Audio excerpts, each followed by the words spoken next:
Ok, je vais commencer par me présenter. Juliette Patterson, je suis architecte et architecte paysagiste de la firme Catalyse Urbaine et coordinatrice de l'équipe.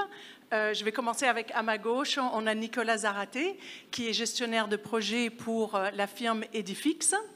À ma droite, Mourad Bedjendet, qui est architecte fondateur de la firme Edifix. Et donc, nous sommes en fait l'équipe de base du projet, mais à nous se sont joints nos deux ingénieurs. Alors, on est ici à droite, on a Mozen Zarabi de Zarabi et Associés, qui est ingénieur en structure. Et à côté de lui, on a Charles Saunier, qui est directeur des infrastructures à Chelex Environnement, et Chelex Groupe Conseil, excusez-moi, et qui est là pour répondre aux questions par rapport à tout ce qui est le génie civil. Donc, sans plus tarder, on va commencer la présentation. Donc ça, c'est l'équipe de base, comme vous voyez, Edifix, Catalyse Urbaine et Chelex. Je vais peut-être faire comme dans les concerts. Là, on va sortir le micro pour que je puisse bouger en même temps et vous montrer. Donc, si on peut avoir la prochaine diapositive. Et je vais passer la parole à Mourad, qui, en tant que résident de l'île des Sœurs, va nous mettre en contexte. Bonsoir. Est-ce que je peux enlever le Oui, masque? tout à fait. Merci. Donc, voilà. Donc, je suis, comme l'a dit, merci Juliette. Le site d'Ananganou est situé au cœur de l'île des Sœurs. C'est le plus ancien et le plus fréquenté parc à l'île et par toutes les générations. Il y a différents services qui sont à proximité, que ce soit commercial, communautaire, sanitaire, sportive et scolaire. Aussi, il est entouré par des bâtiments résidentiels tout autour ici. Sinon, le parc en tant que tel, il contient plusieurs arbres matures à conserver dans notre proposition. Et aussi, il y a des problèmes à résoudre au niveau du drainage d'eau dans le même parc. Donc, je repasse la parole à Juliette. OK. Donc, sur ça, c'est vraiment un plan d'ensemble pour parler de la phase 1 et de la phase 2. Ici, bien sûr, dans le contexte du concours, on ne parle que de la phase 1, mais je pensais que c'était important qu'on vous parle aussi de la deuxième phase qui pourrait être prévue dans un futur éventuel. Mais d'abord, pour la phase 1, donc, on parle vraiment si on regarde les entrées, donc on est les seuils, on a une entrée sur la rue Berlioz, on a aussi une entrée au seuil du Boisé, et bien sûr qu'on a l'entrée qui est en face du stationnement. Et en fait, on commence par agrandir, avoir un seuil beaucoup plus généreux ici, sur lequel on peut planifier toutes sortes de différents événements saisonniers. L'arrondissement pourrait avoir, par exemple, un marché public en été ou un marché de Noël, où on pourrait imaginer même qu'il y ait des activités de bibliothèque mobile qui puissent se faire en relation avec le centre Elgar. Et on a aussi un des premiers éléments de commémoration qui est la pergola. On va y revenir dans un instant. Mais pour parler... Comment ? Oui, on va en parler de la phase 2 dans un instant. Et puis aussi, on a donc les autres seuils ici. Et puis, ce que je veux surtout porter à votre attention ici, c'est ce parcours rouge ici qui commence à travers le parc. C'est un ruban rouge et ensuite qui s'égrène en pastille rouge et qui est vraiment un élément signalétique de la commémoration, des éléments de commémoration qui se retrouvent le long du parcours, mais c'est aussi un élément de signalétique pour relier les deux parties du parc, celle-ci et celle en arrière de la grande pelouse, et aussi bien sûr pour l'accessibilité universelle. Donc c'est des lignes de guidage pour les personnes à mobilité, à déficience visuelle. Bon, et puis on va en parler un peu plus dans un instant. Juste un dernier point au niveau de la circulation, qu'on a ici une piste cyclable. Donc en fait, ce débarcadère, c'est vraiment l'endroit où on vient laisser les enfants pour aller à l'école. C'est pour ça qu'on a mis la porte de l'avenir ici, pour vraiment, c'est l'entrée pour les enfants et c'est aussi l'entrée pour les cyclistes pour aller jusqu'à l'école qui se retrouve à cet endroit-là. Et on a deux boucles de circulation. Une première ici qui est en poussière de pierre une ceinture qui est créée autour de la grande pelouse, et puis une deuxième boucle de circulation qui se retrouve ici. Et dans la phase 2, en bref, ce qu'on vient faire, c'est qu'on vient élargir le concept de verdissement pour venir mettre une grande pelouse carrée sur le stationnement qui devient un trait d'union entre la place de l'Unité et le parc. Et puis aussi, on a un square planté qui vient ici aussi avoir des activités flexibles, saisonnières. Mais réellement, bon, on va passer à la prochaine diapositive. Je vais rentrer un peu plus dans le détail de cette première phase. Comme Mourad a dit, le parc, il est au cœur de l'île des Sœurs. Il est juste à côté, en plus de la place de l'Unité, sur laquelle on retrouve 3 lieux de culte de 3 différentes religions. Et donc, pour nous, c'était vraiment important que ce nouvel espace devienne réellement un espace fédérateur de toutes les diversités, pas seulement culturelles, mais aussi les diversités sociologiques, les diversités d'âge, et que ce soit un parc qui puisse être utilisé par tous. Particulièrement l'aire de jeu des enfants, qui est au centre du projet. Elle est conçue, en fait, on garde cette aire cet élément de jeu, qui est celui qui est central, il reste, c'est le même, il est bien sûr mis aux normes, mais on le conserve. Et c'est vraiment les balançoires qui sont reconfigurés qui sont vraiment, c'est des nouvelles balançoires, des nouveaux éléments de jeu, beaucoup plus ludiques. Et aussi, l'idée, c'est qu'elles soient utilisées par tous les publics, pas juste les enfants, mais réellement aussi que ça soit multigénérationnel, les adolescents, les adultes, à différents moments de la journée, sauf bien sûr cette partie ici qui reste fermée et qui est pour les tout petits, les 0 à 5 ans, avec du mobilier qui est adapté à leur taille. On voit que de façon radiale, tout autour de cette aire de jeu, on a des îlots de biodiversité ici et un grand îlot de biodiversité qui vient vraiment créer un tampon entre l'aire de jeu et le stationnement. Et bien sûr, à travers le projet, on a intégré une quinzaine de nouveaux bancs. Là encore, pour l'accessibilité universelle, s'assurer que tous les publics peuvent avoir un moment pour s'arrêter, s'asseoir en fonction de leur âge et de leur capacité. Et puis, de l'autre côté de la nouvelle aire de jeu, qui est une surface caoutchoutée, qui est perméable, de l'autre côté, on a vraiment cette heure de pique-nique qui est nouvellement ensemencée pour vraiment créer des espaces conviviaux autant au soleil que sous les arbres. Et on a des lignes de fuite, des points de vue qui permettent d'avoir une vue à partir du centre, du cœur du projet, vers les entrées du parc. Et voilà. Donc on va rentrer un peu plus en détail maintenant dans les éléments de commémoration. Ah, mais non, avant ça, on va parler de la grande pelouse, ici, que vous voyez, et en fait, qui est maintenant ceinturée avec un parcours, une boucle, qui peut être utilisé autant pour l'hébertisme que l'athlétisme, que la marche, le jogging. Et là encore, on a plusieurs endroits d'arrêt où on peut s'asseoir sous les arbres. Une nouvelle plantation d'arbres, des arbres d'alignement vient d'être installée, ainsi qu'une aire de pique-nique dans laquelle on retrouve certains de ces mobiliers ludiques sont en fait des hamacs. Et les éléments de commémoration, on va en parler un peu plus dans un instant, il y a 3 familles en fait d'éléments ludiques, d'éléments interactifs. Mais une de ces familles, ce sont des tiges de commémoration, des tiges filetées sur lesquelles on a des disques de plexiglas colorés.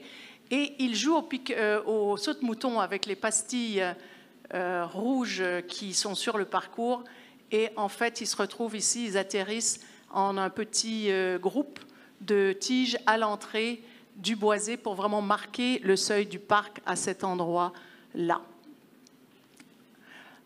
En 3 dimensions, ça donne quoi? Donc, comme je vous disais, le concept de commémoration se base sur les outils de l'architecte, qui sont le plan, la coupe, la maquette et se base sur ces éléments-là pour réellement faire connaître de façon colorée et de façon ludique l'œuvre de Dan Hanganu.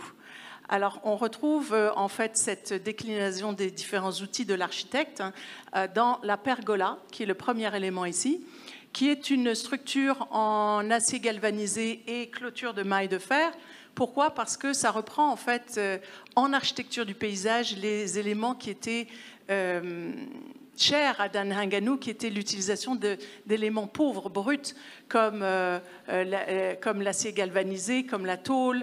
Alors, on reprend en fait ces éléments-là dans une pergola, mais elle devient en fait multicolore. Là, on s'est inspiré d'un des projets de Dan Hanganu où il utilisait beaucoup la couleur et différents carrés de couleurs. Et c'est du verre trempé qui est intégré dans la pergola et sur lequel sont imprimés les plans, les coupes, les photographies, les noms des projets iconiques de Dan Hanganu. Et comment est-ce que c'est interactif? Bien sûr, il y a la projection au sol, bien sûr quand il y a du soleil, mais avec la trajectoire du soleil, on voit en fait devant soi, on peut jouer, on peut sauter dessus, on peut lire à l'envers les mots qui s'étirent, les plans qui s'étirent au fur et à mesure que le soleil monte et descend. Et en fait, c'est aussi fait de façon colorée. Donc ça, c'est la pergola, avec l'îlot ici de biodiversité qui crée un tampon entre les deux. Ensuite, c'est le seuil ici du parcours qui nous amène en fait ici dans la deuxième famille d'éléments commémoratifs qui reprend en fait le concept des maquettes architecturales pour faire des objets, en fait des éléments de jeu, des modules de jeu architecturaux dans le parc qui va permettre vraiment aux enfants de découvrir l'architecture, découvrir les œuvres de Dan Hanganu. On a ici, bien sûr, Pointe-à-Calière. Ici, ça c'est la bibliothèque Monique Giroux.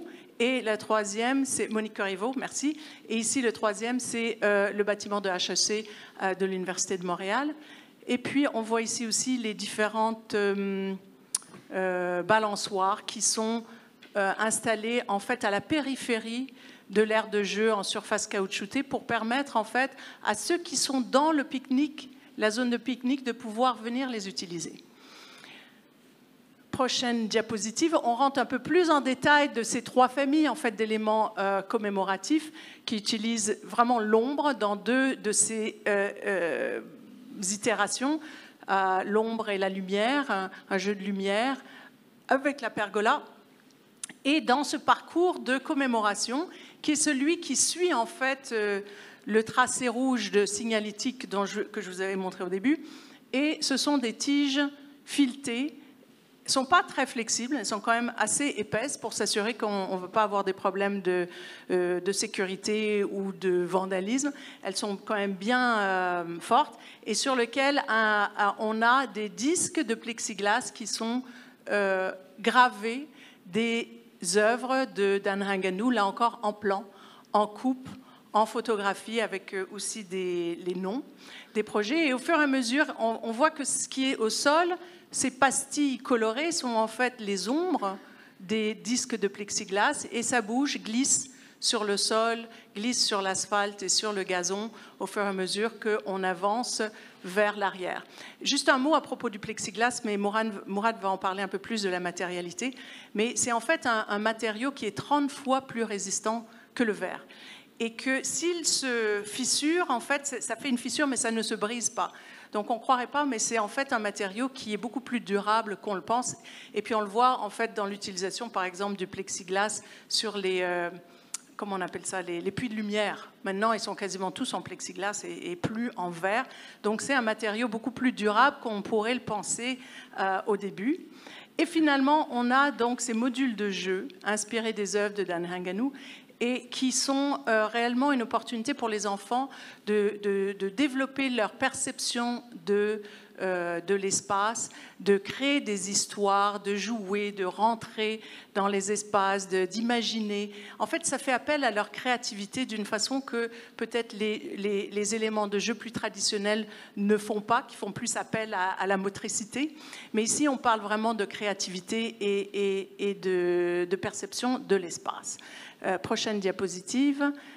Une image, en fait, on voit en premier plan les îlots de biodiversité. En deuxième plan, c'est vraiment l'aire de pique-nique. On utilise vraiment, on a planifié le mobilier standard de la ville, mais adapté aux personnes à mobilité réduite, c'est ce qu'on voit ici. Et puis, ces grands poteaux, c'est en fait, ici on voit un hamac, mais c'est les mêmes poteaux colorés que l'on retrouve un peu partout dans cette partie-là, dans les aires de jeu, sur lesquelles se déclinent différentes formes de balançoires. On peut même imaginer, mais je pense qu'on ne l'avait pas mis là, mais une glissade. Et à l'arrière, on voit la pergola et le campanile de la paroisse Marguerite Bourgeois. Prochaine.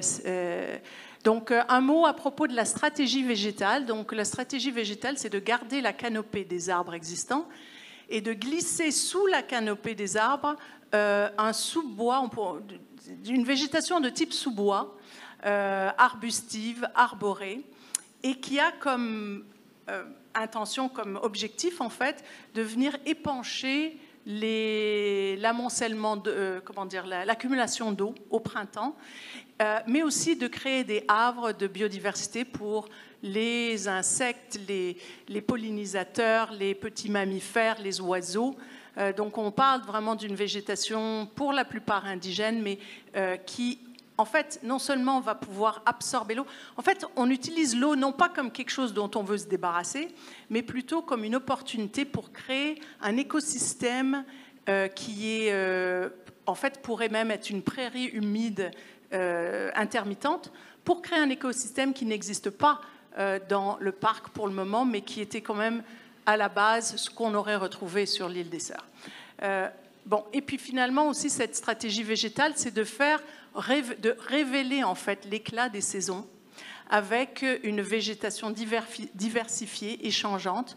Au printemps, on va commencer avec l'éclat des amélanchiers en fleurs, qui va ensuite donner lieu à l'été aux couleurs chaudes des graminées, les ors de graminées, aussi les différentes teintes de rose, de l'eupatoire maculé et des roses et des ronces odorantes.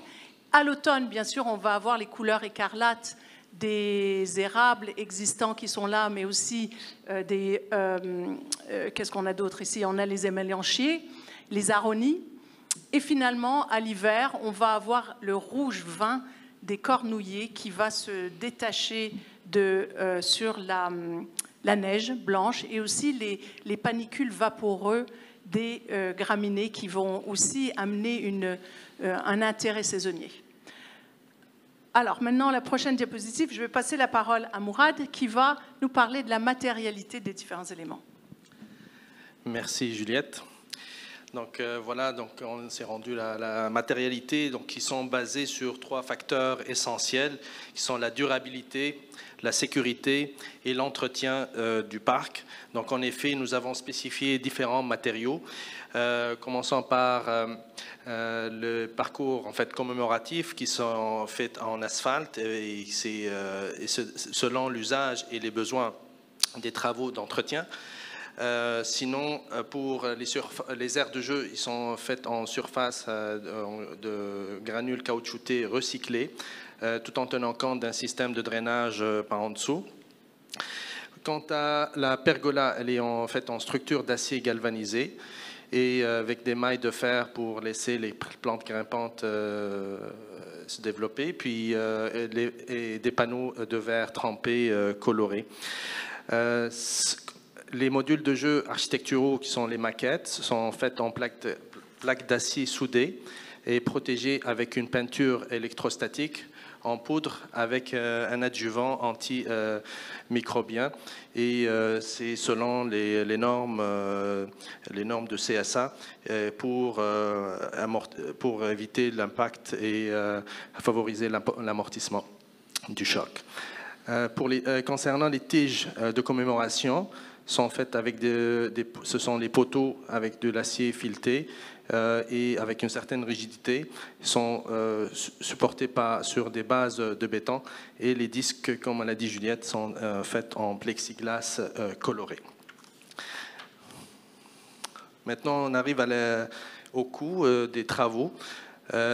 Nous avons fait de telle sorte à ce qu'on respecte l'enveloppe budgétaire et selon le rapport technique du comité qui a été engagé par l'arrondissement de Verdun, l'estimation qui a été faite par eux, les coûts des travaux de notre proposition sont inférieurs à 30 000 $ environ. Et donc, ceci étant dit qu'on pourrait ajuster notre estimation en conséquence. Voilà, donc le projet, en bref, c'est un projet qui consiste à proposer une expérience à la fois ludique, éducative, sociale et sportive, qui permettra aux utilisateurs du parc de tout âge d'en profiter chacun à sa manière. En effet, les familles vont se réunir autour d'un pique-nique ou d'un anniversaire avec leurs amis. Les enfants et les tout petits s'amuseront avec les modules de jeu. Les amateurs de la nature pourront contempler les îlots de biodiversité. Les bénévoles organiseront des événements saisonniers, comme on voit ici le marché de Noël. Ça peut être aussi une cabane à sucre, ça peut en été, ça peut être une bibliothèque mobile. Les passionnés de lecture vont se détendre sous l'ombre des arbres matures. Les sportifs se réjouiront des jeux libres de la grande pelouse située à côté du boisé. Et tous les utilisateurs profiteront de leur temps libre tout en découvrant l'architecture d'Aningano. Voilà, donc je termine à la fin. En fait, je voulais ajouter une note personnelle. Comme Juliette a mentionné, je suis résident à Lille depuis une quinzaine d'années. J'étais parmi les instigateurs d'un projet de vivre ensemble que l'arrondissement de Verdun a récompensé en nommant la place qui est en face, la place de l'unité. Le même arrondissement de Verdun a parrainé un projet social pour les jeunes que j'ai initié avec mon ami Marc Patnaud, qui consiste à pratiquer un sport libre dans le gymnase qui est situé à côté du centre Elgar, afin que les jeunes évitent la rue et les mauvaises fréquentations. Notre participation à ce concours n'est donc une suite à mes autres contributions communautaires, cette fois-ci en matière d'aménagement d'espace. Tout en rendant hommage au grand architecte d'Aningano, l'objectif est de créer un lieu de rassemblement des insulaires. Et comme conclusion, chers membres du jury, nous souhaitons que vous nous donniez la chance pour vous démontrer notre attachement émotionnel envers ce site et envers ce parc et envers M. Angano, ainsi que notre capacité de réussir le projet sur le plan fonctionnel, technique, échéancier et budgétaire. Je vous remercie et je vous souhaite de joyeuses fêtes. Merci beaucoup pour la présentation.